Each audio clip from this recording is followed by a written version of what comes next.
去年夏天，逃出大英博物馆爆火，一时激起了人们对中国文物的关注，同时呢，也引发了激烈的讨论。有一派希望有关部门用强硬手段把文物带回家，另一派呢则认为文物是属于全人类的，虽然身在他乡，能够让全世界的人领略中国艺术之美呢，也是一种保护。那么你支持哪一派呢？说到艺术啊，我们要面对一个尴尬的现状，大家似乎对西方的艺术更熟悉一些。说到达芬奇，我们就立马想到了蒙娜丽莎，这张戴珍珠耳环的少女更是火爆出圈，有很多的二创，很多人还用作了头像。梵高、莫奈、毕加索也是如数家珍。可是对于我们自己的中国艺术呢，反而没有那么深入的了解。比如四羊方尊、司母戊鼎、曾侯乙编钟、三星堆青铜立人像，它们分别来自什么年代，有怎样的故事？女史箴图、兰亭序、洛神赋图、不辇图、富春山居图、怀素自序帖分别是怎样的创作背景？竹林七贤、八大山人又有哪些有趣动人的故事？颜真卿的祭侄文稿又包含了多少遗憾与悲痛？面对这些问题啊，至少我得抓耳挠腮了。当然，对于中国艺术不够了解，这样的现状其实不怪我们自己啊，背后有很多复杂的历史、政治、经济原因。有的时候，对中国艺术增进了解，其实是对它更深邃的一种爱。有人把中国艺术啊比作为最熟悉的陌生人，它明明就在我们身边，是我们先人宝贵的精神遗产，可是我们不够了解，这不能不说是一个遗憾。好消息是，这份遗憾可以弥补。最近看了一本书，让我对中国艺术有了更详尽的了解。这本书呢，就叫做《大话中国艺术史》，作者是著名的艺术大 V 一公子。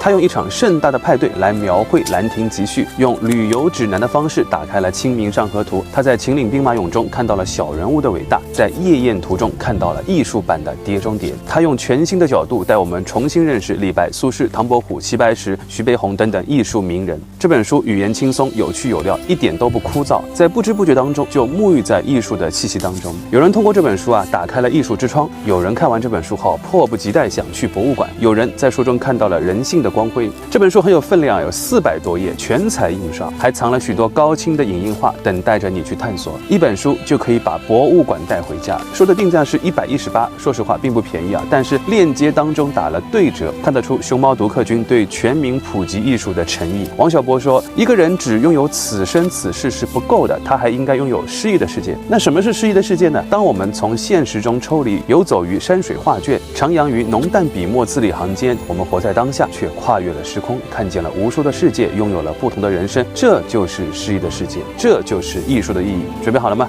就让这本《大话中国艺术史》带你走进艺术的殿堂。